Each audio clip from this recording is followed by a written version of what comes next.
I have grown to hate mirrors, Emily said. She stood in the spell chamber, eyeing the mirror warily. It was the only object within the chamber, a large freestanding mirror big enough to show her body from tip to toe. There were no magics surrounding it, nothing suggesting it was enchanted or a gateway to another realm. But she didn't feel any better as her image looked back at her. She looked tired and worn. The dream she couldn't remember had disturbed her more than she cared to admit.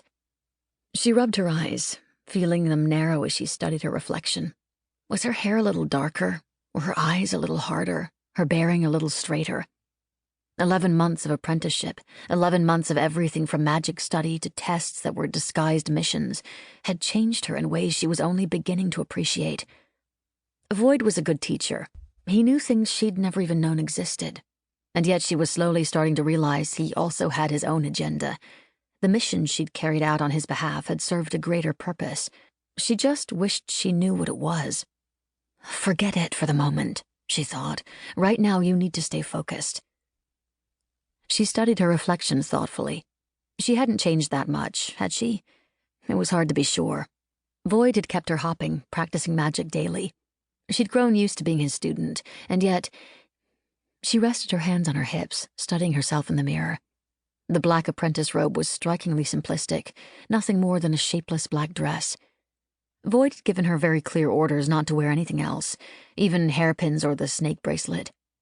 She'd let her hair fall down her back and left the transfigured snake in her bedroom. He wouldn't have told her to wear as little as possible if he hadn't had a good reason. Emily. Void stepped into the room, his face calm and composed. Are you ready? Emily turned to face him, clasping her hands behind her back. Void was inhumanly tall, easily a head taller than herself. His face was oddly timeless, framed by dark hair that seemed to have grown a little longer in the past few months. It was hard to remember at times that he was literally old enough to be her great-grandfather. And yet, she could sense his power bristling around him like a thunderstorm. He wasn't making any attempt to mask himself. No magician her age had such a presence. I think so, she said. They'd gone over the spell work time and time again, assessing each and every section of the bilocation spell. It was easy to see, now, why so few magicians risked casting it, even when it would have come in handy. Being in 2 places at once wasn't as simple as it sounded. Are you? I'm not the one who has to cast the spell, Void said. He moved past her, peering suspiciously into the mirror. If you want to back out, now is the time. Emily shook her head. She understood the risks. The books he'd given her to read had discussed them in graphic detail. They'd even included illustrations that, Void had told her, were surprisingly close to reality. But she also knew she couldn't step back now. Mastering magic and using it had become her cause. She needed to keep going until she reached the top. The very serious possibility that there was no top didn't deter her. And yet, she reflected as Void paced around the mirror, such power came with a price. It was harder and harder to remember sometimes that there was an outside world. The missions he'd sent her on over the past few months had felt like distractions from her real work. The ever-growing pile of letters from her friends and others rested on her desk, largely unopened. It was hard to keep track of what was happening with them. She had to force herself sometimes to go outside. Even meeting her friends in person was difficult. She yawned suddenly.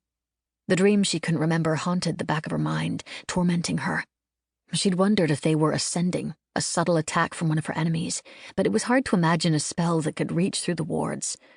Void's tower was practically invulnerable, even to a magician who operated on the same level. Emily had lived in the tower for months, and yet she knew she hadn't even come close to learning all its secrets. It was bigger on the inside, with chambers and layers she barely knew existed.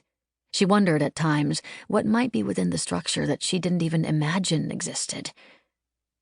Void glanced at her. Are you ready? Yes. Emily unclasped her hands, steadying herself. I'm ready.